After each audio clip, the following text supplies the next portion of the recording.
Hey, what's going on, everybody? This is Dane from NYYU. We'd like to welcome you to the Yankees Farm Report.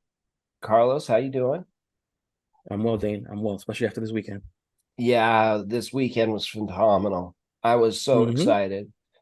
So let's talk about these kids, what they did this weekend, and then give some talking points about who's coming next year and how excited we can be. So Hmm. let's start off with Jason. It was just unbelievable to finally watch him after all Absolutely. these years. We've Hmm. been talking about him for years and years, and it was so impressive to see in person, or not in person, but to see on a major league field. He looked ready. Absolutely. And what I'm really impressed by is the fact that I think it was last season someone asked him when it was that he thought he was going to be debuting, and he said, I would like to be in Yankee Stadium by the time I'm 21. And he was a year a season early. Yeah, he was. And he also missed that season to COVID. So He did. if he hadn't missed that, we probably could have seen him a little earlier.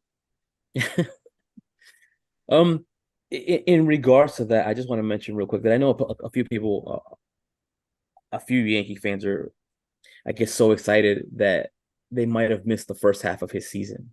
Yeah. Um, and there was no way the Yankees were going to call him up the way he played in the first half of that season. He did, um, I want to say, struggle a little bit with the batting average, especially.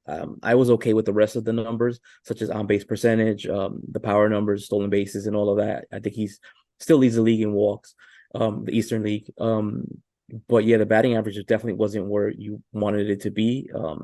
And after July 7th, he just took off. Yeah, he did. He's been on another planet, to Hmm. use a bad pun, but um what he did in July and August was just he was the best player in minor league baseball. He was. I think he hit like about 350 since July 7th, I want to say. And that one week that he spent in AAA, it was it was phenomenal. Yeah, and he was absolutely ready. He looked ready for the moment, didn't look phased at any point this weekend. No. And he's already batting in between Stanton and Judge and hitting home runs And that's doing that. crazy. That is crazy. It was one thing for him to, even when they put him in the fifth spot, I was like, fifth, Jesus, that's a little aggressive, no pressure. Yeah. And then the next game, he's batting in the third hole. I was like, holy shit. And he looked great. He did. He looked poised. Yeah. Yeah. And then we had Austin Wells who debuted, and it wasn't quite as loud a debut as Jason, but it was still every bit as solid. Yeah, it was an actual, yeah, it was a solid debut for him. He was good behind the plate. He had a couple hits, a couple RBIs. I don't think we could have asked for more. I mean, No. they swept the Astros, and we were expecting probably the reverse of that, especially since for the last few years the Astros have pretty much done whatever they wanted to the Yankees, and the Yankees just stand around taking it. Yeah, these kids came up and they looked like they didn't care about They what didn't know. They were Hughes. like, "Yeah, we don't know about that shit. That's not us." Yeah, yeah, that's not us. We're gonna Yeah, do something our way. yeah. I was really impressed with all of them, but Anthony Volpe Hmm. stood out to me a little bit. Hmm. Um, he really looked like he was a leader in that young group. Hmm. He was the guy leading the talking when they huddled. The I think veteran. this is, yeah, he was. And I think that you're going to see him. I don't think he's a superstar, but I think you're going to see Hmm. the better version of him playing around these other young kids that he's played so much with. Having his best friend behind the plate doesn't hurt either, but Yeah, I'm sure the familiarity will definitely help. He's got guys that he played with. I think yesterday's lineup had six guys that played at Somerset, yeah. which So speaks to the development, the guys that they've had there. And again, there's been a change in the system. I would say 3 years, three 2019, I years want to say. ago, Yes, there's been a change in the system. Um, there's reason to be optimistic. There's reason to be optimistic. yeah. And talking about what's coming next for next year, Hmm. obviously these kids are going to play a big part in it. Yeah, I think it Who do was you basically a see? showcase for 2024. Basically, yeah. So who else besides Jason Pereira? Wells, Dominguez, or Wells, Peraza, those guys. Who else are we thinking we're going to see next year? Well, my hope is that we see Drew Thorpe next season. I mean, I Me don't. I too. think he's almost a complete pitcher.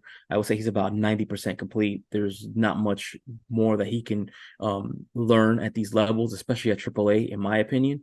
I would love to see him break camp with the Yankees, I would too. I think that he is proving with every barring injury. start, yeah, barring injury, but I think he is proving with every start at AA that he's a much more finished product than even probably the Yankees thought. I mean, Yeah, he's got his ERA is like 1.13 or 1.35 or really low it's in AA. just something ridiculous for somebody who just came up. And I mean, on the season is 2.56. Yeah, he's just absolutely dominated. And as far as for next year, I don't know if you've seen the Parsnip list, but that's an aggregated prospect ranking system.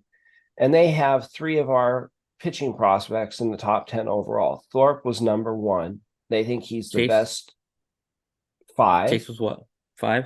And the last one, let me guess. Peter Gomez. I'm give up who? Fits. Oh my God. Because he's so vanilla. I always forget him. I always forget Uh, about him. He just quietly goes about his business. yeah, I he's been so good that you just have to pay attention to him. I Hmm. have been wrong about him all year, but he has been solidly consistent. He goes deep into games. He's a Yep. good pitcher. Hmm. And I think those are three guys that you can get really, really excited for in the future. Next Hmm. year, even. I don't know about Chase next year, but I think that Thorpe and Fitz will probably be in that rotation at some point. Hmm. And you could very well see Hampton. Yeah. I mean, I could definitely see, well, I definitely want to see Thorpe break camp. Fitz is a guy that I could see battling it out for a spot, or maybe we see him later on in the season. With these Yankees rotations, there's always going to be opportunity for other guys to come up. Yeah. I think that there's a chance for all three of them to play roles next year. Hmm. So But speaking of that, go ahead. no, go ahead. I was just I was going to going to transit. say, speaking of that, I mean, what do you think would be the role for like Randy Vasquez? Because he's been very good as a starter, and he's been pretty good as well coming out of the bullpen. I think right now with the talent, it really depends on what they do in the starting rotation. If they go get a Yamamoto, if they go get another starting pitcher, it's going to depend on what they decide. But Vasquez could very well end up in that rotation at the back end. He could win that fifth starter spot in spring training. But he I mean, also had, but go would the ahead. Yankees be comfortable with three rookies in the rotation? No, I don't think they would. And here's also my thing regarding Yamamoto. I mean, I think that the Yankees want to reset the tax, the luxury Yeah. tax. So I can't see them spending a lot this offseason, especially with the comments that Steinbrenner has made as of late, that we have a farm system. Let's see what it can do for us. That's got me thinking, okay, he probably wants more internal options because, that means that they don't have to spend. I I understand that point, but Yamamoto is for me. I think he's the best pitcher that's not in the major leagues. He's 25 years old. That's someone who you make an investment in because he could be on your team for 10 years. I think that is somebody that it's you don't worry about the money because the money will pay it for itself with the advertising, with the Japanese market coming back. Hmm. I I think that he's a really smart business move. We'll see if they make it. Well, and the other thing that you have to be cognizant of is that he's probably gonna have several suitors. I mean, I've read reports Oh, about he all the teams is. that all the teams, and every time you read a report from that, it just drives the price up. Yep, it will. He will be expensive, but he is. I think he's going for his third MVP in a row. No pitcher has ever done that. over there. Hmm. He's just ridiculous how good he is. Doesn't throw as hard as Otani but it's a good fastball in the upper 90s. Incredible Hmm. changeup. There's a lot of good stuff with him. But speaking of pitching for next year, there's going to be some bullpen spots open. And we have some Hmm. guys that I really think are going to play big parts in the bullpen next year. Well, for me, I think the biggest is probably Danny Watson. I really like him. I know he's not one of the guys that throws mid 90s, but I love his arm angle. I love his release. It reminds me a lot of Jeff Nelson. I've made this point a few times, and at every level that he's been at, the guy just puts up numbers. I mean, looking at Double A right now, the last I saw, he had 100% left on base, and that was over 30 innings. It just speaks Wow. to how difficult it is to hit against him. I really like that the Yankees are developing their own relievers. It gives you a Hmm. chance, and they're developing relievers that give you different looks. They're not just all the guys throwing gas. Hmm. Watson has that sidearm angle it's an incredibly hard release point to pick up because he's so tall. And then you have another guy like Jack Neely. He's a Hmm. more traditional arm slot, but the stuff is just nasty. And as you have said, and I'll credit you for this, he could be a closer type. And we need Hmm. one of those because the guy we have doing it now ain't it. I mean, he's a little wishy-washy, Yeah, a little too adventurous. yeah, to say the least. So after those two, who else do you see playing roles in the bullpen? Another guy that I could see is probably maybe Louis Hill.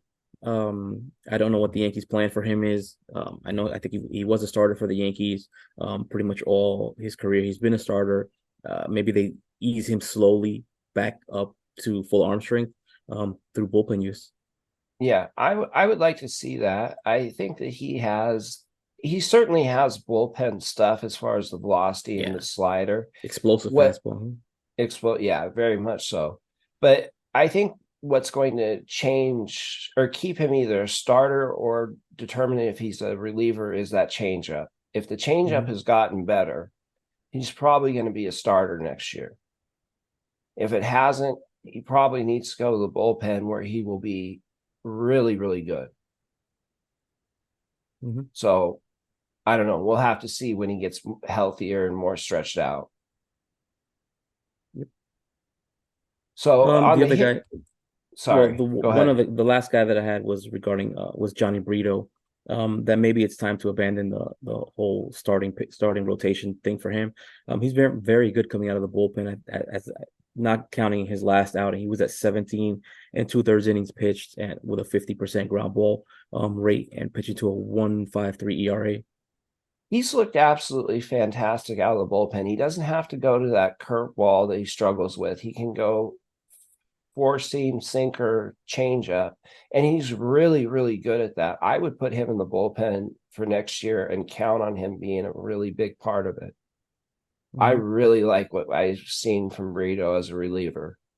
Yeah. So, what about Will Warren? Um, his last outing was very good. I mean, it's sometimes it's difficult for me to really get a good assessment of him. I mean, I think he could be a very good pitcher, um, but I know that he's been up and down, and that might not be his fault because AAA has, the ball they're using has made it a complete shit show of an offensive league.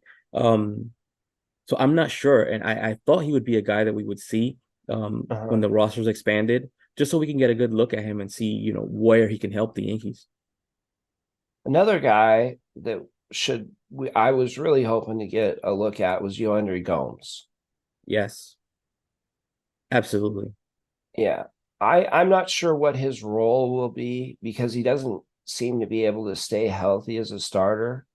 Hmm. But as we saw a couple weeks ago, he went out in 4.5 innings or something, or 4 2/3 innings and struck out 11 guys. I mean, he's got incredible stuff. Could you see him in a Mike King role, say in the bullpen? Yeah, I could definitely see that for him.